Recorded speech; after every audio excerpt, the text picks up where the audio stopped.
આવી ગયા છે. ચેતનભાઈ આપ શરૂ કરો. ઓમ પ્रणमोलय शत्रुकालवर्ती हरहंताणमोलय शत्रुकालवर्ती सीता प्रणमोलय शत्रुकालवर्ती हरियाण प्रणमोलय शत्रुकालवर्ती उच्चारण प्रणमोलय शत्रुकालवर्ती शवशाम ओंकार बिंदु संयुक्त नित्यं ध्यायन्ति योगी कामदं मोक्षं चैव ओंकाराय नमो मंगलम भगवान विभो मंगलम गौतम मंगलम गुरुकुंदाय योगेन्द्रमस्तु सर्वमंगल मांगल्यम सर्वकल्याणकारकम प्रधानम सर्वधर्माणं जैनं जयतु शाश्वतं नमः समय साराय स्वामी बुद्ध्या चकास्ते चित स्वभावाय भावाय स्वभावांतरस्ते एगो में शशदोपाज्ञान दर्शनम पड़ो शेषामी बाहिरा भावाच द्वेषिनो लक्षणा जो वचलने अनुपम गति पामेल सर्वे चित्तने वंदित शुद्ध केवड़ी कथिता समय प्राप्त स्थापनी जिने मोक्ष पंथे ત્યાં અનુભવ થયે અને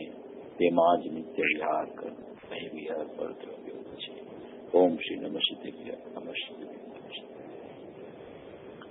સ્વાનુભૂતિ દર્શન ઉપર જે બેલશ્રીની તત્વ ચર્ચા પર આપણો વિષય ચાલે છે. ગયા રવિવારે આપણે અવ્યક્તના બોલ ઉપર અવ્યક્તના ત્રીજા બોલ ઉપર આપણે સ્વાધ્યાય કરેલો.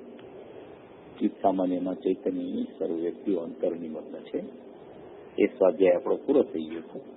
એટલે આપણો નિરંતર સ્વાધ્યાય જે બેનશ્રીના વચનામૃત સ્વાનુભૂતિ દર્શન ઉપર ચાલે છે તેનો આપણે 385 નંબરનો બોલ છે 385. એમાં 385 નંબરના બોલમાં શ્રોતા પ્રશ્ન પૂછે છે કે ક્રમબદ્ધ તો પર્યાય છે, તો પર્યાય ઉપરથી ગુરુદેવ કેવી રીતે દ્રવ્ય દ્રષ્ટિ ઉપર લઈ જવા માંગે છે? આવો શ્રોતાનો પ્રશ્ન છે કે પર્યાય તો ક્રમબદ્ધ છે, એટલે કે પર્યાયમાં તો ફેરફાર કોઈ કરી શકતું નથી, એવી પર્યાયની ક્રમબદ્ધતા તો છે, તો પર્યાય ઉપરથી ગુરુદેવ કેવી રીતે દ્રવ્ય દ્રષ્ટિ ઉપર લઈ જવા માંગે છે? એ બહુ મહત્વપૂર્ણ પ્રશ્ન છે. ક્રમબદ્ધ પર્યાય એની ચર્ચાઓ વાતો આપણે બધાએ ઘણી સાંભળેલી હોય છે. એટલે ક્રમબદ્ધમાં શું રહેલું છે, ક્રમબદ્ધ પર્યાયનું સ્વરૂપ કેવું છે, ક્રમબદ્ધ પર્યાયમાં પુરુષાર્થ કેવી રીતે કાર્ય કરતો હોય છે, એમાં દ્રવ્ય ઉપર દ્રષ્ટિ કેવી રીતે જાતી હોય છે, કર્તા બુદ્ધિ અને જ્ઞાતા બુદ્ધિ કેવી રીતે છૂટતી હોય છે, એનો વિષય આમાં પૂજ્ય બેનશ્રીએ એના ઉત્તર રૂપે ખૂબ જ સુંદર રીતે આમાં સ્પષ્ટીકરણ કરેલું છે. ઘણી વખત શું થતું હોય છે કે પર્યાયો તો ક્રમબદ્ધ છે, એક પછી એક એક પછી એક એક પછી એક થવાની હોય તે જ થાય છે, એવું વાસ્તવિકતા છે. એ પણ સર્વજ્ઞના જ્ઞાનમાં પણ એવું છે કે પર્યાયો ક્રમસર ક્રમબદ્ધ ક્રમ નિયમિત થતી હોય છે. દરેક પર્યાય ક્રમબદ્ધ ક્રમસર ક્રમ નિયમિત હોય છે. રાગની પર્યાય પણ ક્રમસર ક્રમબદ્ધ ક્રમ નિયમિત છે, અને વિતરાગતાની પર્યાય પણ ક્રમબદ્ધ ક્રમસર અને ક્રમ નિયમિત છે. એમાં કઈ ફેરફાર થઈ શકતો નથી. પર્યાયો બધી ક્રમબદ્ધ એક પછી એક પછી એક અને એક પછી એક પછી એક, અને આના પછી આજ આના પછી આજ આના પછી આજ, એ પણ ક્રમબદ્ધ છે. એવું પૂજ્ય ગુરુદેવશ્રીએ ખૂબ સ્પષ્ટીકરણ ક્રમબદ્ધ પર્યાયનું આપણને કરેલું છે. એમાં પૂજ્ય બેનશ્રીને પ્રશ્ન પૂછવામાં આવ્યો છે,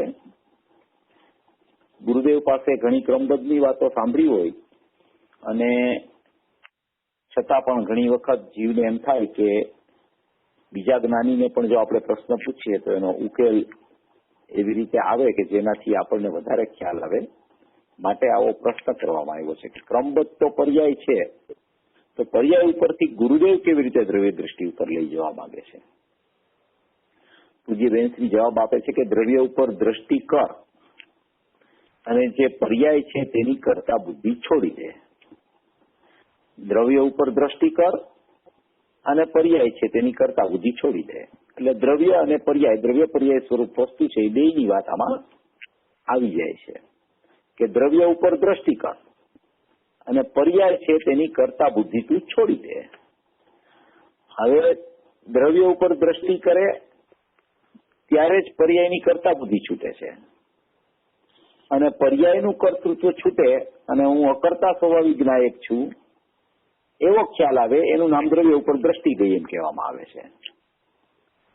બે પ્રક્રિયા એક સમયમાં એક સાથે ભજતી હોય છે. પર્યાયને ક્રમબદ્ધ જોયા કરે એની દ્રષ્ટિ કદી દ્રવ્ય ઉપર જાતી નથી, કારણ કે એનું લક્ષ પર્યાય ઉપર ચાલતું હોય છે. અને જ્યાં સુધી પર્યાયની ક્રમબદ્ધતા એના ખ્યાલમાં ન આવે ત્યાં સુધી પર્યાયથી ચક્ષુ બંધ થતી નથી, એટલે દ્રષ્ટિ દ્રવ્ય ઉપર જાતી નથી. બે વાત એક સમયમાં એક સાથે થતી હોય છે, એટલે કે એક ખ્યાલમાં આવતા બે વસ્તુ ખ્યાલમાં આવી જાય છે. એવો આ ક્રમબદ્ધનો મહત્વપૂર્ણ સિદ્ધાંત છે, અદભુત સિદ્ધાંત છે કે દ્રવ્ય ઉપર દ્રષ્ટિ કર અને જે પર્યાય છે તેની કરતા બુદ્ધિ છોડી દે. તારી પરદ્રવ્ય સાથે જે કરતા બુદ્ધિ છે તેને છોડ એમ ગુરુદેવનું કહેવું છે. તેની જે પર્યાયો પરિણમવાની છે તે પરિણમે છે, તેથી તું તેની પણ કરતા બુદ્ધિ છોડ. પરદ્રવ્યની કરતા બુદ્ધિ છોડ તું, કારણ કે પરદ્રવ્યની પર્યાયો પણ જે પરિણમવાની છે એ જ પરિણમે છે.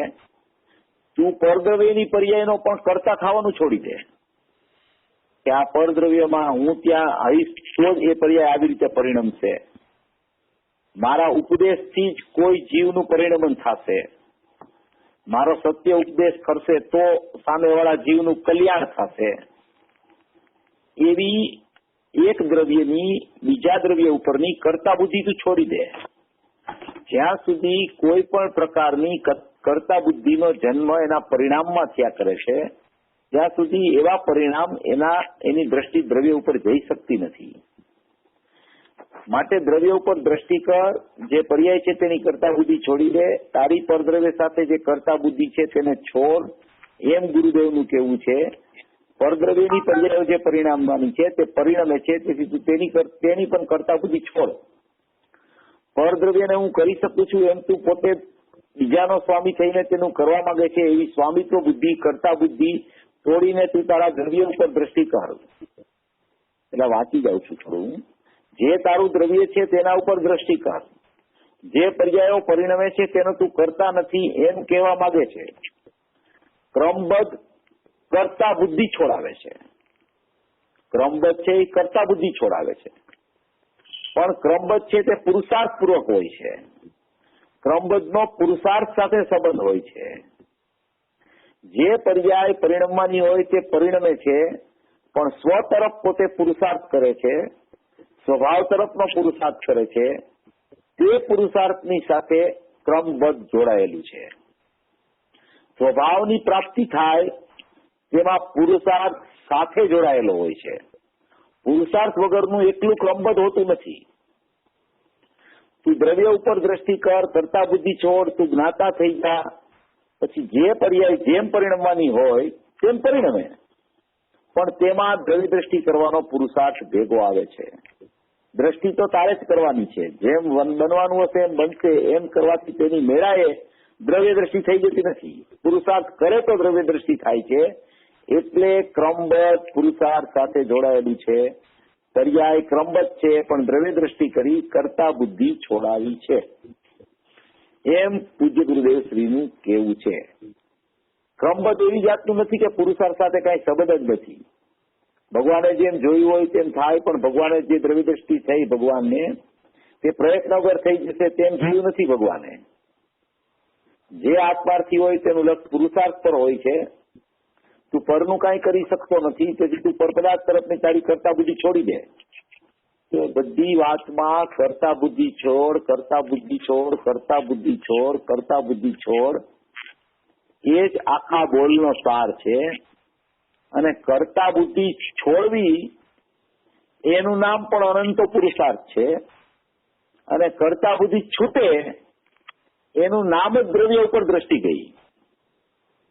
જ્યાં સુધી પરદ્રવ્યની કે પોતાની પર્યાયની કરતા બુદ્ધિ ચાલુ રહે છે, ત્યાં સુધી એને દ્રવ્ય અકર્તા જીવને ભાસતું નથી. દ્રવ્ય અકર્તા ન ભાસવું એનું નામ જ એનો પુરુષાર્થ ઉપડ્યો નથી. પર્યાયનું કર્તૃત્વ ભાસવું એનું નામ જ એનો સ્વભાવ સન્મુખનો પુરુષાર્થ નથી. પૂજ્ય ગુરુદેવ શ્રી ફરમાવે છે કે કાંઈ ન કરવું એનું નામ પુરુષાર્થ છે. પૂજ્ય ગુરુદેવ શ્રીના આ શબ્દો છે કે કાંઈ ન કરવું એનું નામ પુરુષાર્થ છે. માત્ર જાણવું એનું નામ પુરુષાર્થ છે. કાંઈ ન કરવું અને માત્ર જાણવું એનું નામ પુરુષાર્થ છે.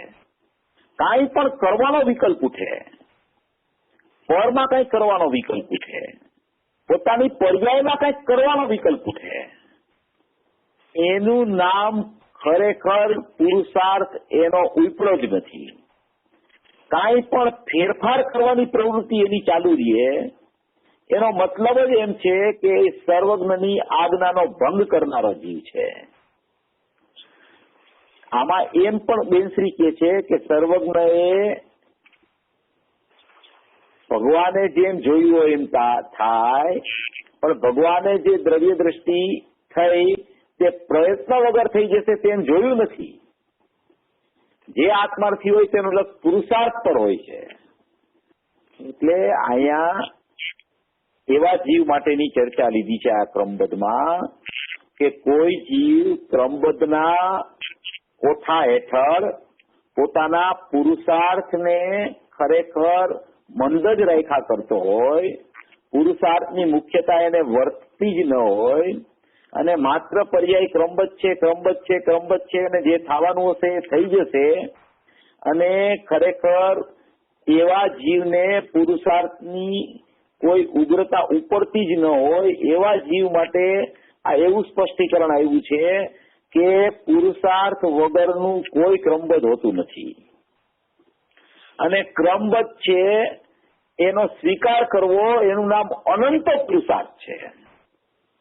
પર્યાયો ક્રમબદ્ધ છે, પર્યાયો થવા યોગ્ય થાય છે, પર્યાયો પોતાના સટકારકથી પરિણમે છે, પર્યાયોના કરતા કર્મ કરણ સંપ્રદાન અપાદાન અધિકરણ પર્યાયમાં છે. પર્યાય એક સમયનું સત છે, પર્યાય સત હોવાથી અહેતુક હોય છે. એવું જેને ખરેખર પર્યાયનું વાસ્તવિકપણે પર્યાય જેને સમજાઈ જાય છે, વાસ્તવિકપણે પર્યાયનું પણ જ્ઞાન થઈ જાય છે, વાસ્તવિકપણે પર્યાયની ક્રમબદ્ધતા જેને બેસી જાય છે એને પર્યાયની કર્તા બુદ્ધિ ઉડી જાય છે અને એ પર્યાયનો પણ જ્ઞાતા થાય છે અને દ્રવ્યનો પણ જ્ઞાતા થઈ જાય છે. કારણ કે એની દ્રષ્ટિ દ્રવ્ય ઉપર ચાલી જાય છે. જ્યાં સુધી પર્યાયમાં ફેરવવા બુદ્ધિ ચાલે છે, કંઈક કરવાની બુદ્ધિ ચાલે છે, પર્યાય મિથ્યા દર્શનની છે અને હજી સમ્યક દર્શન કેમ પ્રગટતું નથી તો હું પુરુષાર્થ કરી અને પર્યાયને ફેરવી દઉં, એવી જો એની અંદરથી ભાવના હોય કે હું પર્યાયને ફેરવી શકું છું પુરુષાર્થપૂર્વક, અત્યારે મિથ્યા દર્શનની પર્યાય છે તો હું એને ફેરવી અને હું એને સમ્યક દર્શનની પર્યાય પ્રગટ કરી શકું છું, એવી જો એની કર્તા બુદ્ધિ ચાલતી હોય અને એવું પુરુષાર્થથી ફેરવવા માંગતો હોય તો એનું નામ ખરેખર પુરુષાર્થ નથી. પુરુષાર્થ એને કહેવાય કે જેમ પર્યાય થતી હોય એવું જ્ઞાન કરતો જાય અને દ્રવ્ય તરફ દ્રષ્ટિ કરતો જાય, એનું નામ પુરુષાર્થ છે. દ્રવ્ય તરફ દ્રષ્ટિ કરતો જાય અને પર્યાય જેવી થાય છે એનું જ્ઞાન કરતો જાય, એનો અર્થ એમ છે કે બધી પર્યાયો થવા યોગ્ય થાય છે, બધી પર્યાયો ક્રમબદ્ધ છે, એવો જેને ખ્યાલ આવી જાય છે એને ખરેખર પર્યાયથી ચક્ષુ જ બંધ થઈ જાય છે. એ પર્યાય સામે જોતો જ નથી અને જેની પર્યાયથી ચક્ષુ બંધ થાય છે, જેને પર્યાયની ક્રમબદ્ધતા બેસે છે, જેને પર્યાયનું પરિણમન સ્વાધીન છે એ બેસી જાય છે, જેને પર્યાયનો સ્વભાવ સટકારકથી પ્રગટ થાય છે એમ બેસી જાય છે, એ જીવને ખરેખર પર્યાય ચક્ષુ બંધ જ થઈ જાય છે. કારણ કે એ પર્યાયને જોવાનું જ બંધ કરી દે છે. આવા પરિણામ કેમ થયા એવો પ્રશ્ન જ ઉપસ્થિત થતો નથી. એવું જેને પર્યાયથી ચક્ષુ બંધ થઈ એનું નામ અનંત પુરુષાર્થ છે. કે મારી પર્યાય ક્રમબદ્ધ છે, મારી પર્યાય ષટકારકથી થાય છે, એનો હું કરતા નથી, એનો હું વાસ્તવિકપણે ખરેખર એકાંતે એનો જાણનાર પણ નથી, એવું જયારે એને પર્યાય ઉપરથી લક્ષ છૂટી જાય છે ત્યારે એની પર્યાર્થિક ચક્ષુ બંધ થઈ જાય છે. અને એ પર્યાર્થિક ચક્ષુ બંધ થાય છે એનું નામ જ એની દ્રવ્યાર્થિક ચક્ષુ ઉગડી જાય છે. જ્યારે દ્રવ્યાર્થિક ચક્ષુ ઉગડે છે એનું નામ જ પર્યાર્થિક ચક્ષુ બંધ થઈ ગઈ છે. અને જ્યાં પર્યાર્થિક ચક્ષુ બંધ થઈ છે એમ કહેવામાં આવે છે એનું નામ જ એની દ્રવ્યાર્થિક ચક્ષુ ઉગડી ગઈ છે. એટલે એની દ્રવ્ય ઉપર દ્રષ્ટિ થઈ ગઈ છે. એનું નામ ખરેખર પુરુષાર્થ છે. પુરુષાર્થ સાથે ક્રમબદ્ધનો સંબંધ છે એ આવી રીતે સંબંધ છે. કોઈ પર્યાય ફેરવવી એનું નામ ખરેખર પુરુષાર્થ છે જ નહીં. પર્યાયને જેમ છે એમ જાણવી અને એમાં કઈ ફેરફારની વૃત્તિ ન કરવી, કોઈ ફેરફારની પ્રવૃત્તિ ન કરવી, એનું નામ ખરેખર વાસ્તવિકપણે ક્રમબદ્ધનો સ્વીકાર છે અને એનું નામ જ વાસ્તવિકપણે પુરુષાર્થ છે. ખરેખર આ પર્યાયનો પુરુષાર્થ પર્યાયમાં આવો ચાલે છે. પર્યાય સંબંધી પુરુષાર્થ પર્યાયમાં આવો ચાલે છે. અને એવો પર્યાય સંબંધી પુરુષાર્થ પર્યાયમાં ચાલે છે કે પર્યાય ક્રમબદ્ધ છે, પર્યાય સંયોગ્ય થાય છે, પર્યાય ષટકારકથી થાય છે, ત્યારે જ નિયમથી એની પર્યાર્થિક ચક્ષુ બંધ થઈ જાય છે. પર્યાર્થિક ચક્ષુ બંધ થાય છે એ જ સમયે દ્રવ્યાર્થિક ચક્ષુ ખુલે છે. રાગની પર્યાય હોય તો પણ એ ક્રમબદ્ધ છે એવું જ્ઞાન એને વર્તે છે. વિતરાગતાની પર્યાય હોય તો પણ જે થવાની હતી એ જ થઈ છે એવું એને જ્ઞાન વર્તે છે. રાગને છોડી અને વિતરાગતા મેં પ્રગટ કરી, મારાથી પ્રગટ થઈ એવો એને જો અભિપ્રાય રહેતો હોય તો પર્યાયની કર્તા બુદ્ધિ ચાલુ હોવાથી એને વિતરાગતા પ્રગટતી જ નથી. ખરેખર જે જીવને વિતરાગતા પ્રગટે છે એને પર્યાયની કર્તા બુદ્ધિ છૂટી ગઈ હોય છે અને દ્રવ્ય હું છું એવું ભાન ને શ્રદ્ધા ને જ્ઞાન થઈ ગયું છે. એને જ એમ કહેવાય છે કે આ જીવને ખરેખર એનો પુરુષાર્થ દ્રવ્ય સન્મુખ ચાલે છે. જો દ્રવ્ય અને પર્યાય એનું સ્વરૂપ એવી રીતે છે, દ્રવ્ય અને પર્યાય એ બે આત્માના સ્વભાવ છે. બે દ્રવ્ય અપેક્ષાએ અપરિણામી છે અને દ્રવ્ય પર્યાય અપેક્ષાએ પરિણમે છે. દ્રવ્ય અપેક્ષાએ અપરિણામી છે, ધ્રુવપણે રહીએ છે, કુટસ્થ રહીએ છે, એકરૂપ રહીએ છે દ્રવ્ય અપેક્ષાએ. અને એ જ દ્રવ્ય કુટસ્થ રહી, અપરિણામી રહી, દ્રવ્ય અપેક્ષાએ દ્રવ્યપણું રાખી અને પર્યાય અપેક્ષાએ પરિણમે છે. દ્રવ્ય એક જ છે, બે દ્રવ્ય નથી. પર્યાય પરિણામે એ બીજું દ્રવ્ય અને દ્રવ્ય સ્થિર રહીએ, કુટસ્થ રહીએ એ બીજું દ્રવ્ય, એવું સ્વરૂપ નથી. એવી રીતે દ્રવ્ય અને પર્યાયના વિભાગ નથી. દ્રવ્ય અપેક્ષાએ કુટસ્થ રહી અને એ જ દ્રવ્ય પર્યાય અપેક્ષાએ એનું પરિણમન છે. એવી આખી વસ્તુ છે, એવું અભેદ વસ્તુનું સ્વરૂપ છે કે દ્રવ્ય અપેક્ષાએ અપરિણામી છે, દ્રવ્ય અપેક્ષાએ કુટસ્થ છે, દ્રવ્ય અપેક્ષાએ ધ્રુવ છે, દ્રવ્ય અપેક્ષાએ એવું ને એવું છે. અને એ જ દ્રવ્ય પર્યાય અપેક્ષાથી તમે જુઓ છો તો એ જ દ્રવ્ય પર્યાય અપેક્ષાએ પ્રતિ સમયે પરિણમતું છે. એક સમયે પરિણમ્યું, બીજા સમયે પરિણમ્યું, ત્રીજા સમયનું પરિણમન, ચોથા સમયનું પરિણમન, એમ પ્રત્યેક સમયે દ્રવ્ય અપેક્ષાએ કુટસ્થ રહી અને દ્રવ્ય પર્યાય અપેક્ષાએ પરિણમે છે. ઘણી વખત શું થાય છે, દ્રવ્ય પર્યાયની સત્તાની વાત ચાલતી હોય, દ્રવ્ય પર્યાયના વિભાગની વાત ચાલતી હોય, દ્રવ્ય પર્યાયના સ્વરૂપની ભિન્ન અપેક્ષાએ વાત ચાલતી હોય, પર્યાયના પરિણમનની ચર્ચા ચાલતી હોય ને દ્રવ્યની ધ્રુવતાની ચર્ચા ચાલતી હોય, તો જીવને એવો ખ્યાલ આવી જાય છે કે એ બે વસ્તુ આખી જુદી થઈ ગઈ છે. વસ્તુ એના ભાવથી જુદી છે. દ્રવ્ય અપેક્ષાએ દ્રવ્ય અપરિણામી જ છે અને એ જ દ્રવ્ય અપરિણામી રહીને પર્યાય અપેક્ષાએ પરિણમે છે. એવું આ એક દ્રવ્યનું અપરિણામી અને પરિણામીપણું છે. તમારી નજર ક્યાં જાય છે, એમાં તમારો પુરુષાર્થ ક્યાં ચાલે છે, તમારું પર્યાયનું પરિણમન ચાલે છે. પર્યાયનું પ્રતિ સમયે જે પર્યાયની પ્રગટતા થવાની હોય તે જ થયા કરે છે, એવો અબાધિત સિદ્ધાંત છે. અનાદિકાળથી અનંતકાળ સુધીની પ્રત્યેક દ્રવ્યની પ્રત્યેક પર્યાયો જે કાળે જે દ્રવ્ય જે ક્ષેત્રે જે ભાવે જે ભવે જે નિમિત્તે જે વિધિથી જેમ પરિણમવાની હોય એમ પરિણમ્યા જ કરે છે, એવો એક અનાદિ અનંત સિદ્ધાંત છે કે જે પરિણમતું તત્વ છે, જે પલટતું તત્વ છે, જે ટકીને પરિણમતું તત્વ છે, એનું પરિણમન વ્યવસ્થિત ચાલે છે. એને કોઈ આગુ પાછું કરી નથી શકતું. એને એ દ્રવ્યનું જ પર્યાય અપેક્ષિત પરિણમન છે. જ્યારે તમે દ્રવ્યને પર્યાય અપેક્ષાથી જોવો છો તો પરિણમન દેખાય છે, અને એ જ દ્રવ્યને તમે દ્રવ્ય અપેક્ષાથી જોવો છો એ કુટસ્થ દેખાય છે, એ ધ્રુવ દેખાય છે, એ શાશ્વત દેખાય છે, એકરૂપ દેખાય છે, અભેદ દેખાય છે, અખંડ દેખાય છે. આવી એક જ વસ્તુમાં બે સત્તા રહેલી છે. એ બે સત્તામાં પરિણમતી સત્તા છે એ ક્રમબદ્ધ છે. થવા યોગ્ય પરિણમન થયા કરે છે. એનું પરિણમન નિશ્ચિત છે. એના સ્વકાળે એનું પરિણમન થયા કરે છે.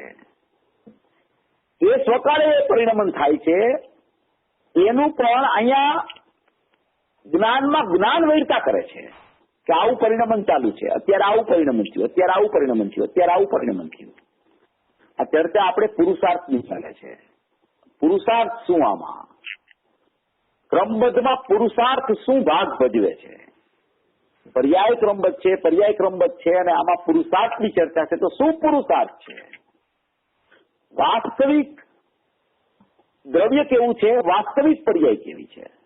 વાસ્તવિક આત્મા કેવો છે? એ આત્માના દ્રવ્ય ભાવ ને પર્યાય ભાવ કેવા છે? એની યથાર્થ સમજણ, એનું યથાર્થ જ્ઞાન, એની યથાર્થતા પોતાના જ્ઞાનમાં ભાસવી, એનું નામ વાસ્તવિક પુરુષાર્થ છે. ક્રમબદ્ધ પર્યાયને ક્રમબદ્ધ જોવી એ પુરુષાર્થ, દ્રવ્યને જેવું છે એવું જોવું એ પુરુષાર્થ. એ તો એક વાત છે, પણ એ કેવું છે એની સમજણ કરવી એ વાસ્તવિક પુરુષાર્થ છે. દ્રવ્યને ધ્રુવ જોવું, પર્યાયને પરિણમતી જોવી એમ નામ પુરુષાર્થ. એ તો પુરુષાર્થ છે, પણ એનું વાસ્તવિક સ્વરૂપ શું છે? ખરેખર આત્મા જે છે, ખરેખર આખું જીવ દ્રવ્ય છે, એમાં જીવ તત્વ કેવી રીતે રહેલું છે અને બાકીના તત્વો પરિણમન રૂપ છે એ કેવી રીતે રહેલા છે? એક જ આત્માના પડખા છે. એક જ આત્માને તમે યથાર્થ સમજણમાં કેવી રીતે લ્યો છો, એટલે કેવી રીતે સમજો છો, એનું નામ પુરુષાર્થ છે. પર્યાય જે પ્રગટ થવાની હોય તે જ થાય છે. એ આખા આત્માનો, એ આખા દ્રવ્યનો જ એક પરિણામી રૂપ સ્વભાવ છે, અને એ જ દ્રવ્યનો એક પર્યાયો નિરપેક્ષ એવો અપરિણમન રૂપ એક સ્વભાવ છે દ્રવ્યનો. એક જ આત્મા ધ્રુવથી જોવો તો એ અપરિણામી કુટસ્થ છે, અને એ જ આત્મા બીજો આત્મા નહીં, કારણ કે બીજો કોઈ આત્મા છે જ નહીં ત્યાં. એ જ આત્મા ધ્રુવ રૂપે કુટસ્થ રહી, અપરિણામી રહી, અને એ જ પર્યાય અપેક્ષા પરિણમે છે. કોઈ બીજી વસ્તુ પરિણમન મળી નથી. આ આખી એક સત્તાની વ્યવસ્થા છે. એ વ્યવસ્થામાં તમે એને બરાબર આપણે એને સમજીએ કે આવું એક સ્વરૂપ છે. આમાં સ્વરૂપમાં દ્રષ્ટિનો વિષય શું, ત્રિકાળી ધ્રુવ, પર્યાયનું પરિણમન શું, એ આખો આત્મા છે. એ આખા આત્માની વાસ્તવિક સમજણ કરવી એનું નામ પુરુષાર્થ છે. કોઈ પર્યાયનું પરિણમન કઈ અલગથી જ ચાલ્યા કરે છે એક દિશામાં, અને એક દિશામાં કઈ ધ્રુવ તત્વ પડ્યું છે, એવું આત્માનું સ્વરૂપ નથી. આત્મા જ દ્રવ્ય અપેક્ષા એ નિત્ય છે, પર્યાય અપેક્ષા એ અનિત્ય રૂપે પલટાય છે. એ બધું આત્મા જ છે. ટકીને પરિણમે એવો આત્મા છે, ધ્રુવ રહીને ઉત્પાદન થાય એવો આત્મા છે, શાશ્વત રહી અને ક્ષણિક ઉત્પાદન થાય એવો આત્મા છે. એવી એક સત્તા છે, એવી એક સત્તાના બે સ્વભાવ છે, એક દ્રવ્ય સ્વભાવ અને એક પર્યાય સ્વભાવ. દ્રવ્ય સ્વભાવ છે એવો દેવો એવો નેવો એવો નેવો એવો નેવો એવો નેવો રહે છે. એ જ સમયે એ જ સત્તાનો પર્યાય સ્વભાવ પ્રત્યેક સમયે પરિણયમાં કરે છે. એ પરિણમન છે, એ પરિણમનમાં અશુદ્ધતા, શુદ્ધતા, રાગભાવ, વિતરાગ ભાવ, મિથ્યાત્વ ભાવ, સમ્યક દર્શન રૂપ ભાવ, કેવળ જ્ઞાનનો ભાવ, અજ્ઞાન ભાવ, એ બધું એ પર્યાયના પરિણમનમાં ચાલ્યા કરે છે. પર્યાયનું પરિણમન છે, એ પરિણમન તો એનો સ્વભાવ છે. પર્યાયનો પર્યાય ઉત્પાદ્ય કે એનું પરિણમન, એ પરિણમન તો પર્યાયનો સ્વભાવ જ છે. અને અપરિણમન એ દ્રવ્યનો સ્વભાવ છે, ધ્રુવનો સ્વભાવ છે. આત્માની બે સત્તા છે, ધ્રુવ સત્તા અને ઉત્પાદની સત્તા. આત્માની સત્તા, આત્મા ધ્રુવ અપેક્ષા એ અપરિણામી નિત્ય, આત્મા પર્યાય અપેક્ષા એ પરિણામી અનિત્ય. એવી વાસ્તવિક એને જ્ઞાનમાં સમજણ પેલા તો થાય, ત્યારે ખરેખર એને પુરુષાર્થ કહેવામાં આવે છે. વાસ્તવિક સમજણ, વાસ્તવિક સમજણ. પર્યાયમાં સમ્યક દર્શન થાય કે પર્યાયમાં મિથ્યા દર્શન હોય, એ વિષય નથી અહીંયા. પેલા તો આત્માના સ્વભાવ સમજવા દે કે આત્મા જ એક ધ્રુવ ચૈતન્ય તત્વ, ટકેલું તત્વ છે, અને એ જ પર્યાય અપેક્ષા એ પરિણમતું તત્વ છે. જો અહીંયા અત્યારે કોઈ એવી વાત નથી ચાલતી કે ધ્રુવ પોતે જ પરિણમે છે, એવી વાત પણ નથી ચાલતી કે પર્યાય છે એ ધ્રુવ છે. અહીંયા અત્યારે જે વાત ચાલે છે એ દ્રવ્યના જ એક ટકતો સ્વભાવ અને એ જ દ્રવ્યનો એક પરિણમતો સ્વભાવ, એવી ટકીને પરિણમવું. દ્રવ્ય અપેક્ષા એ દ્રવ્યરૂપ ધ્રુવ છે, અને એ જ દ્રવ્ય પર્યાય અપેક્ષાઓ જોઈએ તો પરિણમે છે ટકીને. એવી ચર્ચા ચાલે છે. વિષય જરા એકદમ સમજવા યોગ્ય છે, કારણ કે ઘણી વખત એવું થતું હોય છે કે એવા કોઈ કટકા નથી પડી જતા કે દ્રવ્યનો કટકો જુદો થઈ ગયો હોય અને પર્યાયનો કટકો જુદો થઈ ગયો હોય. એવી બે સ્થિતિ નથી હોતી આત્માની. એટલે પેલામાં પેલા તો આવી સમજણ એને યથાર્થ હોવી જોઈએ. એ સમજણનું નામ પેલા વાસ્તવિક પુરુષાર્થ ચાલુ થાય છે ત્યાંથી. એના પછી જ પર્યાયોની ક્રમબદ્ધતા અને દ્રવ્ય ઉપર દ્રષ્ટિ જાય છે. એના પછી જ એને બેસે છે કે પર્યાયોને ફેરવવાનો પુરુષાર્થ, એનું નામ જ કર્તા બુદ્ધિ છે. દ્રવ્યને જોવાનો પુરુષાર્થ, એનું નામ જ અકર્તાપણું છે, એનું નામ જ દ્રવ્ય દ્રષ્ટિ છે. આ વાસ્તવિક સમજણ એવી યથાર્થતાપૂર્વક એના જ્ઞાનમાં નિરંતર ચાલવી જોઈએ કે જ્યારે પણ પર્યાયનું પલટવાપણું એને જ્ઞાનમાં ખ્યાલમાં આવે તો એને એક ખ્યાલમાં આવી જાય છે કે આ તો પર્યાયનું ક્રમબદ્ધપણું છે. આ તો મારા જ દ્રવ્યનો પર્યાય સ્વભાવ પરિણયમાં કરે છે પ્રત્યેક સમયે. ત્યારે જ એને એક ખ્યાલમાં આવે કે મારા જ દ્રવ્યનો પરિણામ સ્વભાવ પલટે છે. એ જ સમયે મારો દ્રવ્ય સ્વભાવ તો કુટસ્થ ધ્રુવ છે. એવી મારી દ્રવ્યની સ્થિતિ રહી ગઈ છે. એવું મારું અપરિણમનશીલ તત્વ રહી ગયું છે. એવું મારું ત્રિકાળી દ્રવ્યનું અસ્તિત્વ રહી ગયું છે. પર્યાયોનું પરિણમન જ્ઞાનમાં ખ્યાલમાં આવે, એ જ જ્ઞાનમાં દ્રવ્યનું અપરિણામી પણ ખ્યાલમાં આવે છે. એવું સ્વપ્રકાશક જ્ઞાનની સ્થિતિ છે. જ્ઞાન દ્રવ્યનું જ્ઞાન પણ કરે છે અને જ્ઞાન પર્યાયનું જ્ઞાન પણ કરતું હોય છે. એટલે કે દ્રવ્યનું જ્ઞાન ને પર્યાયનું જ્ઞાન એમાં થતું હોય છે. એવી એક જ્ઞાનની સ્થિતિ છે. જ્યારે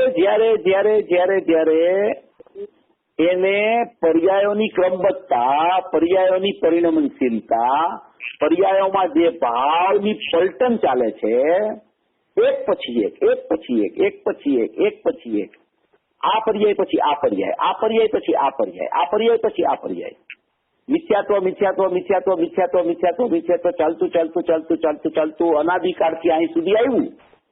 હજી મિથ્યાત્વ રૂપે પરિણમે છે, મિથ્યાત્વ રૂપે પરિણમે છે, મિથ્યાત્વ રૂપે પરિણમે છે, મિથ્યાત્વ રૂપે દ્રવ્ય અપરિણામી રહીને પર્યાય અપેક્ષાએ મિથ્યાત્વ રૂપે પરિણમે છે.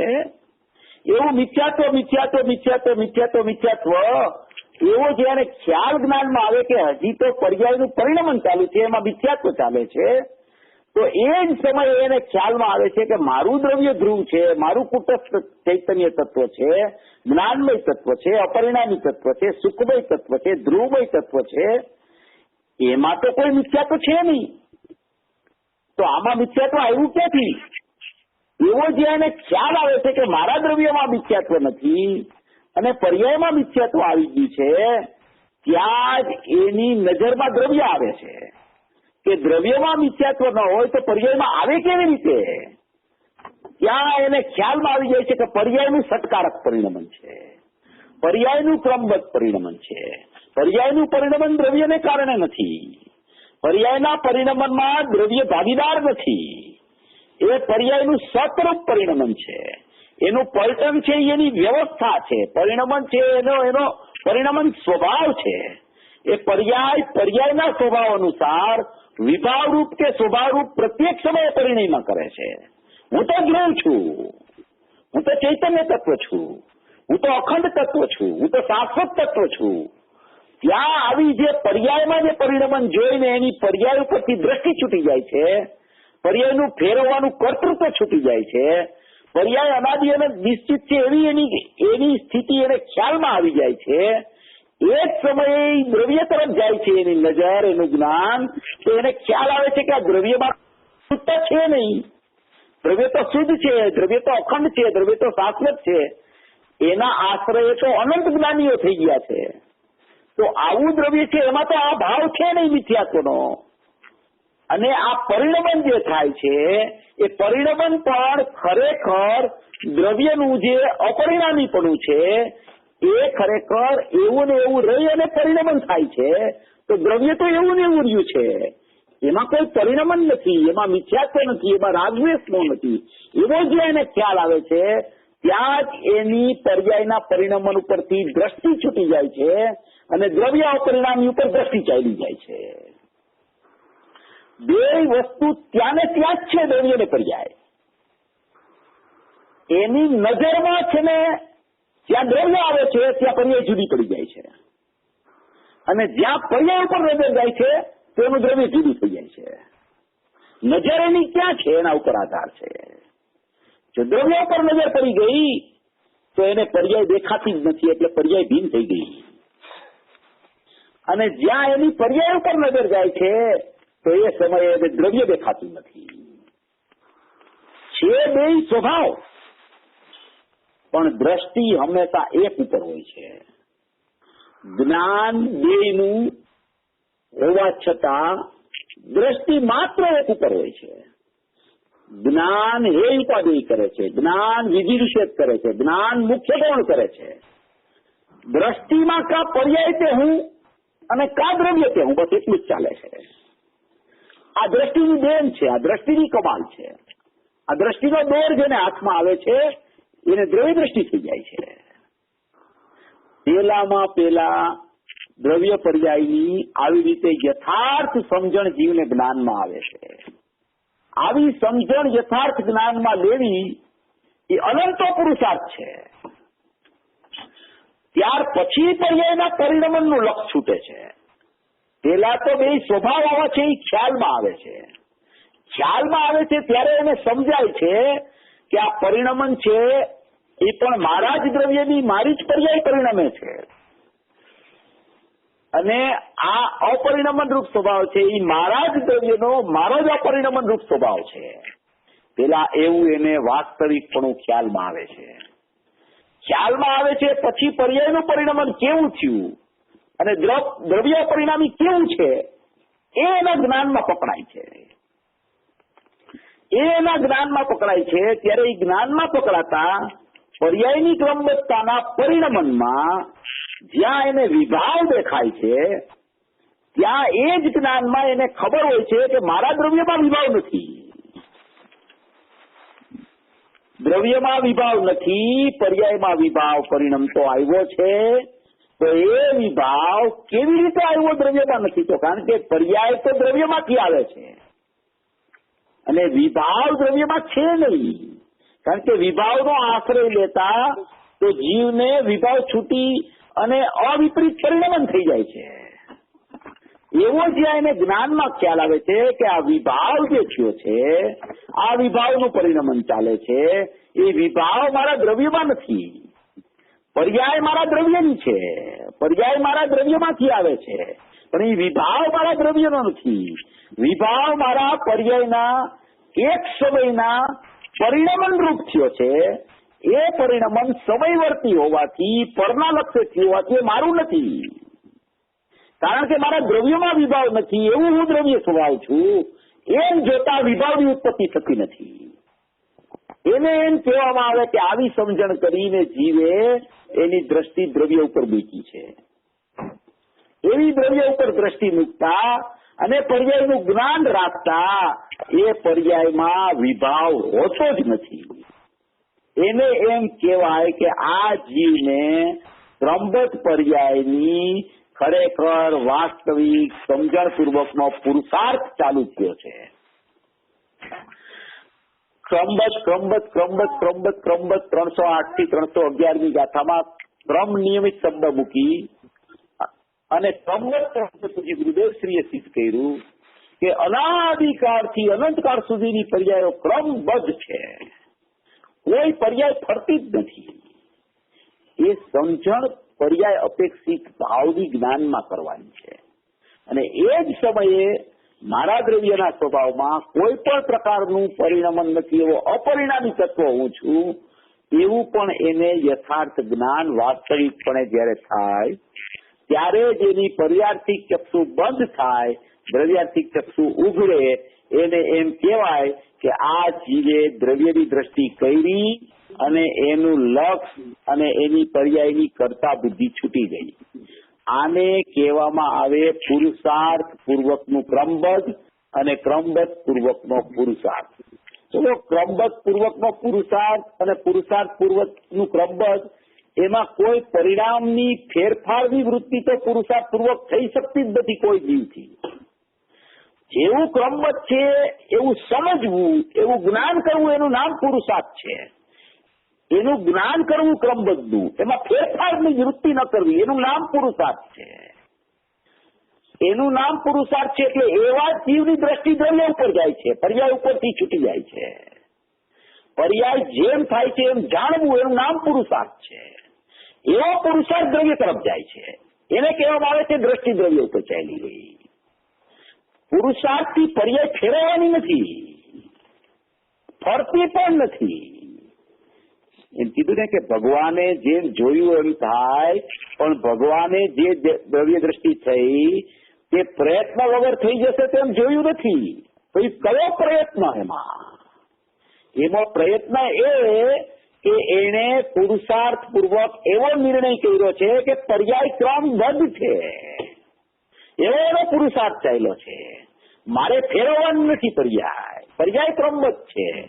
ત્યાં જ એની દ્રષ્ટિ દ્રવ્ય ઉપર જાય છે, એમના પુરુષાર્થ. અને એવા પુરુષાર્થ પૂર્વક જે પર્યાય પ્રગટ થાય છે એ વિતરાગ ભાવની પર્યાય હોય છે. એનો ક્રમબદ્ધમાં સ્વકાળ જ વિતરાગતાનો હોય છે.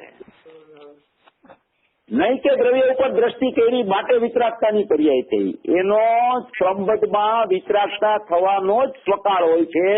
ત્યારે જ દ્રષ્ટિ દ્રવ્ય ઉપર જાય છે. એને ક્રમબદ્ધ કહેવામાં આવે છે. એને ક્રમબદ્ધનો પુરુષાર્થ કહેવામાં આવે છે. એને વાસ્તવિકપણે જીવે ક્રમબદ્ધ સમજ્યું એમ કહેવામાં આવે છે. આવી પૂજ્ય બેનશ્રીએ આ 300 ને આ વચ્ચે વાતો થાય છે, અહીંયા સંભળાય છે મને. આવી બેન તમારી લાઈન પ્લીઝ. કોઈની ત્યાંથી અવાજ આવે છે, પ્લીઝ લાઈન તમારી મ્યુટ કરી દો. તમારી લાઈન જરા મ્યુટ કરી દો બેન, બહુ ડિસ્ટર્બન્સ થાય છે. Thank you. આવી પૂજ્ય બેનશ્રીએ આ 385 બોલમાં આવી રીતે પુરુષાર્થ અને ક્રમબદ્ધનું સ્વરૂપ બતાવેલું છે. ખરેખર પુરુષાર્થ વગરનું કોઈ ક્રમબદ્ધપણું હોતું નથી, અને ક્રમબદ્ધતાનો સ્વીકાર એનું નામ જ પુરુષાર્થ છે. ખરેખર એવી વાસ્તવિકતા જે જીવને દ્રવ્ય પર્યાયની સમજાય છે, પુરુષાર્થની સમજાય છે, પુરુષાર્થ ક્યાં જાય છે એવી સમજાય છે, એની દ્રષ્ટિ દ્રવ્ય ઉપર ચાલી જાય છે, એમ આમાં પૂજ્ય બેનશ્રી કહેવા માંગે છે. એટલે ખાલી માત્ર પુરુષાર્થ કરવું એવો પણ જેને ભાવ ચાલે છે એને કરતા બુદ્ધિ જ ચાલ્યા કરે છે. કારણ કે એને અંદરમાં અભિપ્રાયમાં એમ છે કે હું કઈક પુરુષાર્થ કરી અને મારા પરિણામને ફેરવી દઉં, પણ પરિણામને ફેરવવા એનું નામ પુરુષાર્થ નથી. પરિણામ જેમ થાય છે, થવાના હોય એમ જ થાય છે એવું યથાર્થ જ્ઞાન કરવું, એવો નિર્ણય કરવો, એનું નામ ખરેખર પુરુષાર્થ છે. એવો પુરુષાર્થી જે હોય છે એની નજર પર્યાય ઉપરથી ઉઠી જાય છે. એટલે એની નજર પર્યાય ઉપરથી ઉઠે તો દ્રવ્ય ઉપર જાય છે. કારણ કે બે સ્વભાવ છે, બે સ્વભાવ એક આત્માના છે, એમાં બે માંથી એક ઉપર જ નજર હોય છે. યા તો દ્રવ્ય ઉપર નજર હોય, યા તો પર્યાય ઉપર નજર હોય. અને પુરુષાર્થથી એને નક્કી કર્યું કે પર્યાયો ક્રમબદ્ધ છે, તો એ ક્રમબદ્ધ પર્યાય ઉપર પણ નજર જાતી નથી એની. કારણ કે પર્યાયો ક્રમબદ્ધ છે, પછી કેવી પર્યાય થઈ એવું જોવાનું રહેતું નથી, માત્ર દ્રવ્યને જ જોવાનું રહે છે. એવા જીવને ખરેખર એની દ્રષ્ટિ દ્રવ્ય ઉપર જાય છે. એટલે એમ કહેવામાં આવે છે કે કાંઈ ન કરવું અને માત્ર જાણવું એનું નામ પુરુષાર્થ છે. એવા પુરુષાર્થીની દ્રષ્ટિ દ્રવ્ય ઉપર જાય છે. એટલે એમ કહેવામાં આવે છે કે દ્રવ્ય ઉપર દ્રષ્ટિ કર અને જે પર્યાય છે તેની કરતા બુદ્ધિ છોડી દે. એટલે કે એને ફેરવવાપણું છોડી દે. મારા કરવાથી આ પર્યાય આવી થશે એમ છોડી દે. તું અકર્તા સ્વભાવી છો તો તું પર્યાયનો કરતા પણ કેવી રીતે બની શક? જો એક પર્યાયનો કરતા બનતું તો બધી પર્યાયનો કરતા તારે બનવું પડે. સમ્યક દર્શનની પર્યાયનો કરતા બન તો પૂર્વની પીછા દર્શનની પર્યાય હતી એનો પણ કરતા તું બની જા. એક સમય તે સૌ સમય. તો એવું અકર્તાપણું જેનું જે જીવને અકર્તાપણું જે જીવને પોતાના દ્રવ્યનું બેસે છે એની કરતા બુદ્ધિ છૂટી અને પુરુષાર્થ પૂર્વક તેની દ્રષ્ટિ દ્રવ્ય ઉપર ચાલી જાય છે. આવી દ્રવ્ય ઉપર દ્રષ્ટિ સર્વ જીવની આવું ક્રમબદ્ધપણું અને એમાં રહેલો પુરુષાર્થ અને એમાં રહેલી દ્રવ્ય દ્રષ્ટિ એનું વિધાન પૂજ્ય બેનશ્રી આમાં ખૂબ અદભુતતાથી બતાવેલું છે. સર્વ ભવી જીવો આવું વિધાન પૂજ્ય બેનશ્રીનું જ્ઞાની પુરુષોનું સમજી અને પોતે મોક્ષ માર્ગમાં પ્રયાણ કરી અને મોક્ષ લક્ષ્મીને વરે એવી મંગલ ભાવના. ચેતનભાઈ, એક પ્રશ્ન છે. આપણે જેમ કહ્યું કે જેને હજી અનુભૂતિ થઈ નથી અને તત્વ નિર્ણય થયો છે તો એને અત્યાર સુધી જે પ્રોસેસ કરે એને પુરુષાર્થનો અંગ કહેવાય. અને બીજો પ્રશ્ન કે જો અનુભૂતિ નથી તો ક્રમબદ્ધનો જે નિર્ણય થયો એ યથાર્થ નિર્ણય કહી શકાય? પહેલી વાત તમે એ કહી કે અનુભૂતિ થઈ નથી પણ તત્વ નિર્ણય છે. જેને તત્વ નિર્ણય છે ને એ હંમેશા તત્વ નિર્ણય યથાર્થ સમજણ પૂર્વક થતો હોય છે. જે જીવને યથાર્થ સમજણ દ્રવ્ય અને પર્યાય સ્વરૂપની આવે છે એને જ ખરેખર તત્વ નિર્ણય કહેવામાં આવે છે. બરાબર. અને તત્વ નિર્ણય એક એવી વસ્તુ છે કે દ્રવ્ય પર્યાય સ્વરૂપનો જે જીવને યથાર્થ તત્વ નિર્ણય હોય છે એને અલ્પકાળમાં દ્રવ્ય દ્રષ્ટિ થાય છે. એટલી બધી તત્વ નિર્ણયની ખૂબ કિંમત છે. કારણ કે નિર્ણય વાળો જીવ છે એ હંમેશા આગળ વધતો હોય છે. કારણ કે એને નિર્ણય થઈ ગયો છે. નિર્ણયનું નામ જ એ છે કે એ નિર્ણય પુરુષાર્થ પૂર્વક થયો હોય છે. એટલે એ નિર્ણય ક્રમબદ્ધતા પર્યાયની સ્વીકારીને થયો હોય છે. એ જીવ એના નિર્ણયમાં એમ લેતો હોય છે કે મારી પર્યાયો તો ક્રમબદ્ધ છે, હું તો દ્રવ્ય સ્વભાવી આત્મા છું, હું તો ચૈતન્ય તત્વ છું, હું ધ્રુવ તત્વ છું. હજી ભલે એને એ વિકલ્પ ચાલતા હોય, પણ એ વિકલ્પમાં માત્ર વિકલ્પ નથી, એની સાથે એનું જ્ઞાન પણ વર્તતું હોય છે. ત્યાં એક વિકલ્પથી જુદું પણ તત્વ નિર્ણય વાળાને જ્ઞાન કામ કરતું હોય છે. વિકલ્પના સાથે, વિકલ્પના સંયોગમાં જ્ઞાન કામ કરતું હોય છે. એ જ્ઞાનનો ભાવ આગળ વધતો હોય છે. એ ભાવ આગળ ચાલતો ચાલતો ચાલતો તત્વ નિર્ણયની દ્રઢતા થતી હોય છે. એવો તત્વ નિર્ણય જે જીવને થયો હોય એને ખ્યાલ આવે કે મારો તત્વ નિર્ણય કેટલો યથાર્થ છે, કેટલી માત્રામાં આગળ વધે છે, કેટલી માત્રામાં મારું જ્ઞાન વિકલ્પથી વ્યાવૃત થઈ અને એ જ્ઞાન કેટલું ભાવવાન તરફ વળતું ચાલે છે. હજી ભલે અનુભૂતિ ન હોય, હજી ભલે વિકલ્પ ચાલતા હોય, પણ નિર્ણયની બહુ કિંમત છે. નિર્ણય વાળો આગળ વધી અને અનુભૂતિ કરી શકે છે. એટલે પહેલી વાત તો એ છે કે તત્વ નિર્ણય હોય એ તત્વ નિર્ણય વાળો યથાર્થ જાણવું કરે છે. દ્રવ્યને દ્રવ્ય રૂપે જાણે, પર્યાયને પર્યાય રૂપે જાણે. પર્યાય છે એનું હજી એને દ્રષ્ટિ એની પર્યાયની હજી છૂટી નથી, પણ નિર્ણયમાં ખબર પડી ગઈ છે કે આવું પર્યાયનું સ્વરૂપ છે અને આવું દ્રવ્યનું સ્વરૂપ છે. એ નિર્ણય વાળો જીવ છે એ વારંવાર પર્યાયનું અવલોકન એને ચાલતું હોવા છતાં પર્યાયને લક્ષપૂર્વક આદરપૂર્વક જાણવાના પુરુષાર્થે નથી હોતો. એનો આદર દ્રવ્ય તરફ વર્તવા માંડ્યો હોય છે. પર્યાયનું જ્ઞાન થતું હોવા છતાં પણ એ જ્ઞાનથી પણ એ ઉદાસીન થવાના પ્રયત્ન ચડેલો હોય છે જીવ, તત્વ નિર્ણય વાળો જીવ. એ પર્યાય ઉપર તો જોવાનો પુરુષાર્થ નથી કરતો, પણ પર્યાયના જ્ઞાનથી પણ વ્યાવૃત થવાના પુરુષાર્થે ચડેલો હોય છે. એને તત્વ નિર્ણય વાળો જીવ કહેવાય છે. એના પછીનો શું પ્રશ્ન હતો આપનો? ક્રમબદ્ધનો નિર્ણય છે તો ક્રમબદ્ધનો નિર્ણય તો યથાર્થ રીતે તો અનુભૂતિ પછી જ કહી શકાય ને. તો એની પહેલા જે ક્રમબદ્ધ નિર્ણય થયો વિકલ્પાત્મક અવસ્થામાં, તો એને નિર્ણય સાચો કહેવાય કે નહીં? એકદમ કહેવાય નિર્ણય એને, બરાબર. નિર્ણય છે ને એ નિર્ણય અનુભૂતિ થાય ત્યારે પાકો નિર્ણય થાય છે, અને અનુભૂતિ પેલા યથાર્થ નિર્ણય હોય છે. યથાર્થ નિર્ણયમાં પણ જેવું ક્રમબદ્ધનું સ્વરૂપ છે એવું એના જ્ઞાનમાં એને ભાતી જાય છે કે મારી પર્યાયો ક્રમબદ્ધ છે, હું અકર્તા સ્વભાવી છું, હું પર્યાયનો કરતા નથી, પરનો કરતા નથી, પર્યાયો ક્રમબદ્ધ છે એને ફેરવવા સમર્થ નથી. એવી નિર્ણયની યથાર્થતા એના જ્ઞાનમાં પેલા આવી જાય છે. ભલે અનુભવ સમયે એ નિર્ણયની મોરછાપ લાગે છે, એને પાકો નિર્ણય થયો કહેવામાં આવે છે. પણ એ પાકા નિર્ણય પેલા એક એવો નિર્ણય આવે છે કે જે નિર્ણયમાં મિથ્યાત્વ ગળવા માંડે છે. મિથ્યાત્વ ટળતું નથી, પણ મિથ્યાત્વનો અનુભાગ ગળવા માંડે છે. એ ગળતો મિથ્યાત્વનો અનુભાગ છે એ જ્ઞાનના નિર્ણયના બળે ગળે છે. બધી પર્યાયો પોતપોતાથી બધા ગુણની સ્વતંત્ર હોવા છતાં આવો એક નિમિત્ત નૈમિતિક સંબંધ પણ છે જ્ઞાન ને શ્રદ્ધાની વચ્ચે. એ જ્ઞાનમાં નિર્ણય આવે છે, પર્યાયોની ક્રમબદ્ધતાનો ખ્યાલ આવવા માંડે છે એને.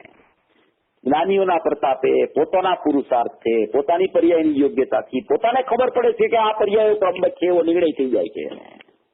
એ નિર્ણયની મોરછાપ અનુભવના સમયે લાગે છે કે મેં જેવું અનુભવ પૂર્વે વિચાર્યું હતું, નિર્ણયાત્મક ભૂમિકામાં વિચાર્યું હતું, એવું જ મને વેદન આવ્યું, એવો જ મને ખ્યાલ આવ્યો ત્યારે એને ખબર પડી ગઈ કે હું તો અકર્તા સ્વભાવી છું, અહમ થઈ ગયો એની ત્યાં. ત્યારે એને પર્યાયની ક્રમબદ્ધતા વાસ્તવિકપણે જેવી હતી એવી યથાર્થ જે એને નિર્ણય કર્યો હતો એવી પાકા નિર્ણયમાં ફેરવાની નિર્ણયાત્મક ભૂમિકા. એને એમ કહેવાય કે આ જીવ હવે અકર્તા સ્વભાવમાં ડૂબી ગયો, તો હવે પર્યાયની એની પ્રીતિ તો છૂટી, પણ પર્યાયની દ્રષ્ટિ પણ છૂટી ગઈ એમ કહેવામાં આવે. એટલે નિર્ણયની ભૂમિકામાં યથાર્થ નિર્ણયના સમયે પણ પર્યાયો ક્રમબદ્ધ છે એવું નિર્ણયની ભૂમિકામાં એને આવી જાય છે. એને ફેરવવાનો પુરુષાર્થ એનો ત્યાં ચાલ્યો નથી ગયો હજી પૂરેપૂરો, પણ એ નિર્ણયાત્મક યથાર્થ નિર્ણયની ભૂમિકામાં એ પુરુષાર્થ ઘણો મન પડી જાય છે, અને એ આગળ દ્રવ્ય તરફ ધસતો પ્રવાહ ચાલે છે એનો જ્ઞાનનો. એ ચાલતા મિથ્યાત્વ ગળે છે, અને નિત્યાત્વ દળવાનું ચાલુ થાય છે, જ્ઞાનમાં નિર્ણયની ભૂમિકા આગળ વધતી જાય છે, દ્રઢ ગ્રઢતર અને દ્રઢતમ થાય છે, ત્યાં પર્યાર્થિક ચક્ષુ બંધ થઈ જાય છે, દ્રવ્યાર્થિક ચક્ષુ ઉગડી જાય છે અને દ્રષ્ટિ દ્રવ્ય ઉપર ચાલી જાય છે. એનું નામ પાતળ નિર્ણય કહેવામાં આવે છે, એનું નામ અનુભૂતિ કહેવામાં આવે. સ્વસંવેદન પૂર્વક અનુભૂતિ, અતિન્દ્રિય આનંદનો સ્વાદ આવે છે એને. જેમ તમારી સામે રસગુલ્લા પડ્યા હોય તો તમને અનુમાન જ્ઞાનમાં ખબર હોય કે આને ખાવાથી મીઠાશ આવશે, મને તમને ખબર હોય. સાકરનો ગાંગડો પડ્યો હોય તો તમે એને હે ઉપાદેય કરી તમે નિર્ણય કરો, મુખ્ય ગૌણ કરી નિર્ણય કરો, બીજી વિશેષ કરીને નિર્ણય કરી લ્યો. એ નિર્ણય કર્યા પછી જયારે તમે એનો સ્વાદ લ્યો ત્યારે એ નિર્ણય સાચો છે એવું ભાન થઈ જાય છે. પણ એ નિર્ણય તો પેલા થાય છે, સ્વાદ લીધા પેલા પણ. જો એવો નિર્ણય ન થતો હોય તો એ નિર્ણયનું ફળ, પાકો નિર્ણય, અનુભૂતિ કોઈને થઈ ન શકે. આ ક્રમ છે એક નિર્ણયનો. એ નિર્ણયના ક્રમમાં ક્રમબદ્ધ કરીએ ખ્યાલમાં આવી જાય જતા નિર્ણયમાં. એવું સ્વરૂપ છે. ચેતનભાઈ લગો આવો સવાલ હતો મારે.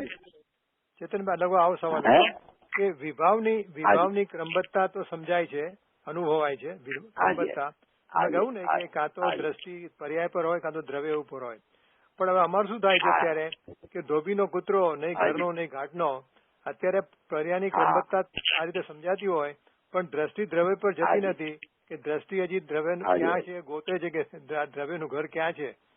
તો બંનેની વચ્ચે લટકીએ છીએ કે એક તરફ ક્રમબદ્ધ વિભાવ તો દેખાય છે પણ દ્રવ્ય ઉપર જતી નથી, દ્રષ્ટિ દ્રવ્યની સ્વીકાર થતો નથી. તો એ સોલ્યુશન છે. એટલે વિભાવ ખ્યાલમાં આવે છે ને, એ વિભાવ ખ્યાલમાં ક્યાં આવે છે? એ જ્ઞાનમાં ખ્યાલ આવે છે. વિભાવ ચાલે છે ને, એ વિભાવ ચાલે છે, જે વિભાવ પકડાય છે, અશુભ ભાવ ચાલે છે, શુભ ભાવ ચાલે છે, એ બધું પકડાય છે ને, જ્ઞાનમાં પકડાય છે, બધું ખ્યાલ જ્ઞાનમાં આવે છે. ગુરુદેવ શ્રીને એક પ્રશ્ન કર્યો હતો આપણા પરેશભાઈ જામનગર વાળાએ કે સાહેબ તમે કહો છો કે દ્રવ્યનું લક્ષ કર, દ્રવ્યની દ્રષ્ટિ કર, પણ અમે આંખ બીચીને બેસીએ છીએ તો અમને અંધારું દેખાય છે. એવો પ્રશ્ન કર્યો એને ગુરુદેવને કે અમે આંખ બીચી દઈએ છીએ તો અમને તો અંધારું દેખાય છે. તો ગુરુદેવ કે અંધારું દેખાય છે ક્યાં તને? તો કે અંધારું દેખાય છે ક્યાં? તો કે અંધારું તો તને જ્ઞાનમાં દેખાય છે, અહીંયા અંધારું નથી જ્ઞાનમાં. એ અંધારું દેખાય છે એ તો જ્ઞાન છે, વિભાવ દેખાય છે એ તો જ્ઞાન છે. તો એ જ્ઞાન સત્તાનો નિર્ણય કરતું, અંધારાના નિર્ણયથી છૂટી જા, વિભાવથી છૂટી જા. વિભાવનો નિર્ણય નથી કરવાનો. વિભાવનો જે ખ્યાલ આવે છે એ જ્ઞાન છે, એ જાણવું છે, એ જાણનાર છે તત્વ, એનો નિર્ણય કરવાનો છે. એવા નિર્ણયમાં છે ને જ્ઞાન અંદર ચાલ્યું જાય છે, દ્રષ્ટિ અંદર ચાલી જાય છે.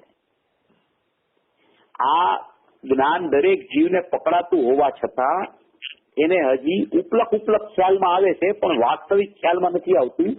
એટલે એને વિભાવ દેખાયા કરે છે. જ્ઞાનમાં વિભાવ દેખાય છે, જ્ઞાનમાં જ્ઞાન નથી દેખાતું. વિભાવ આંખથી દેખાય છે એવું નથી, વિભાવ જ્ઞાનમાં ખબર પડે છે કે આ વિભાવ ચાલે છે. તો એ તો જ્ઞાનની સત્તા છે, એ તો જાણવાની સત્તા છે. એ જ્ઞાન જ્ઞાન જ્ઞાન જ્ઞાન જ્ઞાન જ્ઞાન એવો જાણવું સ્વભાવ છે એનો. એ સ્વભાવ છે ને એ જ આગળ વધીને નાયક બજાય છે. આવી વસ્તુની સ્થિતિ છે ભાઈ. બરાબર, ઓકે. પ્રકાશથી સૂર્યની ખબર પડે છે, પ્રકાશથી. પ્રકાશ હોય છે ઘરમાં, પ્રકાશ આવે છે, સૂર્ય દેખાતો નથી, પણ પ્રકાશથી ખબર પડે છે કે સૂર્ય છે. એ પ્રકાશથી ખબર પડે છે સૂર્ય છે, એમ આ જ્ઞાનથી ખબર પડે છે જ્ઞાયક છું. એમ એનો સ્વીકાર કરવાનો, એનો ખ્યાલમાં લેવાનો છે. ચેતનભાઈ તમે કહો છો કે આવી રીતે ખ્યાલમાં લેવાનું ને પુરુષાર્થ કરવાનો, પણ એ પુરુષાર્થ સાચી દિશાએ થાય છે કે નથી થતો એ ખબર નથી પડતી, કારણ કે અડધે અટકી જાય છે. અને પછી તો કેવી શું કરવું આગળ વધવા માટે? એ બેન પોતાના અભિપ્રાયની ભૂલો તો અનાદિથી ચાલી આવે છે. મિથ્યાત્વના અનંત પ્રકાર છે. એટલે એ ક્યાંક ને ક્યાંક અટકવાના સાધન અનંત, છૂટવાનું સાધન એક ત્રિકાળી દ્રવ્ય છે. ક્યાં અટકે છે એ પોતે વિચારવાનું છે.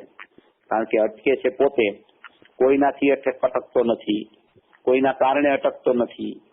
એટલે પોતે અટકે છે, પોતે ક્યાં અટકે છે, પોતાને કયા પ્રકારના વિભાવો ચાલે છે, એનું પૃથ્થકરણ તો એના જ્ઞાનમાં એને જ કરવું પડે.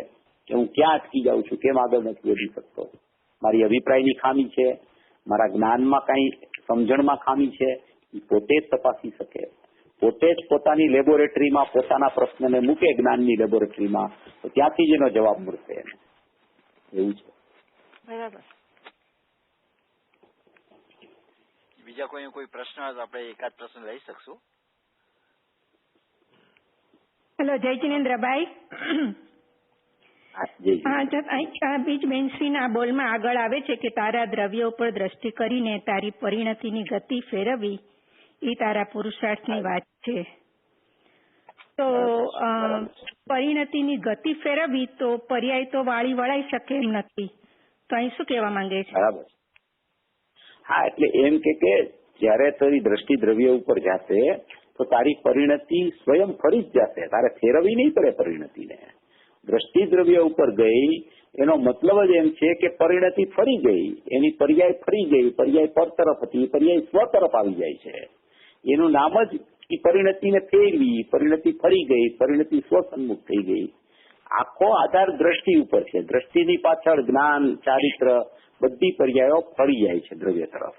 એટલે કહેવાનું તાત્પર્ય જ્ઞાનીઓનું એ જ હોય છે કે જ્યાં તારી દ્રષ્ટિ દ્રવ્ય ઉપર જાય છે, નજર તારી દ્રવ્ય ઉપર પડે છે, ત્યાં બધું ફરી જાય છે, કાંઈ બાકી નથી રહેતું. જેમ લશ્કરનો વડો હોય, એ લશ્કરનો વડો આગળ ચાલતો હોય, પાછળ આખું લશ્કર હોય. એ લશ્કરનો વડો જમણી બાજુ વળે તો આખું લશ્કર જમણી બાજુ વળી જાય, એ ડાબી બાજુ વળે તો આખું લશ્કર ડાબી બાજુ વળી જાય.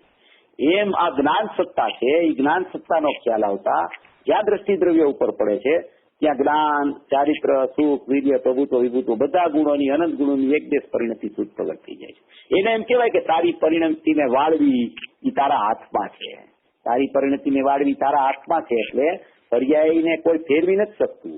અને દ્રષ્ટિ દ્રવ્ય ઉપર જાય છે, જ્ઞાનના એક તરફ જાય છે, ત્યાં બધી પર્યાયો સ્વયં સ્વ તરફ પડી જાય છે. એને જ્ઞાનીઓ કે તારા હાથમાં છે પર્યાયોને વાળવી, એમ કે. અચ્છા, એટલે કહેવાની વાત છે. હા, કેવા સમજાવવા. હા, એમ.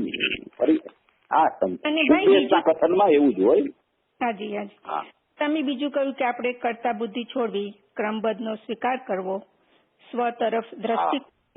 તો આ ત્રણેય વસ્તુઓ પુરુષાર્થ એમાં માંગે છે. તો એ હરેકની પુરુષાર્થની પર્યાય જુદી જુદી છે ને એક સમયમાં એક પર્યાય હોય તો આ ત્રણેય એક વસ્તુ કેમ સમજવી ખારે?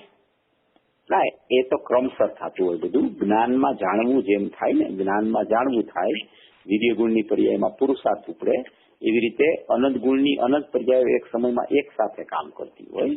જ્ઞાનમાં જાણવા સંબંધીનો પુરુષાર્થ ચાલતો હોય, એ જાણવા સંબંધીના પુરુષાર્થથી જ વાસ્તવિકપણે બધું ખ્યાલમાં આવે, અને એ વાસ્તવિકપણે ખ્યાલમાં આવતા જ દ્રષ્ટિ દ્રવ્ય ઉપર ચાલી જાય. વાસ્તવિકપણે પુરુષાર્થ જે કહેવામાં આવે છે એ જ્ઞાનમાં યથાર્થ સ્વરૂપની સમજણ કેવી છે, દ્રવ્યની સમજણ કેવી છે અને પર્યાયની સમજણ કેવી છે. દ્રવ્ય પર્યાય સ્વરૂપ વસ્તુ છે, એની જ્ઞાનમાં યથાર્થ સમજણ કેટલી માત્રામાં જીવની ચાલે છે એને ખરેખર પુરુષાર્થ કહેવામાં આવે છે. એ કેવો પુરુષાર્થ એનો ચાલ્યો કે એને યથાર્થ સમજણ કરી લીધી દ્રવ્ય પર્યાયની, તો એનો પુરુષાર્થ ખૂબ ચાલ્યો, યથાર્થ ચાલ્યો, ઉગ્રતાથી ચાલ્યો એમ કહેવામાં આવે. એક સમયમાં એક જ પર્યાયમાં કામ થાય, બીજે સમયે બીજી પર્યાય, ત્રીજે સમયે ત્રીજી પર્યાય. એ તો અસંખ્ય પર્યાયોમાં એવું કાર્ય ચાલે, ત્યારબાદ તો અનુભૂતિનો જન્મ થાય. કોઈ એક પર્યાય એક સમયમાં અનુભૂતિ થાય એનો અર્થ એવો નથી કે ભાઈ આ સમયે એને ખ્યાલ આવ્યો ને આ સમયે અનુભૂતિ થઈ ગઈ. પૂર્વની અસંખ્ય પર્યાયોમાં એને ક્રમસર ચાલી આવતી હોય એની પુરુષાર્થની વ્યાખ્યા, ત્યારે એને અનુભૂતિનો કડાકો થાય છે. એમ કહેવાય એક સમયમાં, કારણ કે થાય એક સમયમાં, પણ પૂર્વની અનંત પર્યાયોમાં પુરુષાર્થ થાય એમ કહેવાનો આશય છે. હાજી, હાજી, થેન્ક યુ ભાઈ. બહુ સરસ. ચેતનભાઈ, એક ક્વિક સવાલ. તમે શરૂઆતની અંદર એમ કહેલું હતું કે હું મારી પર્યાયનો કરનાર નથી, હું મારી પર્યાયનો કરનાર નથી અને જાણનાર પણ નથી.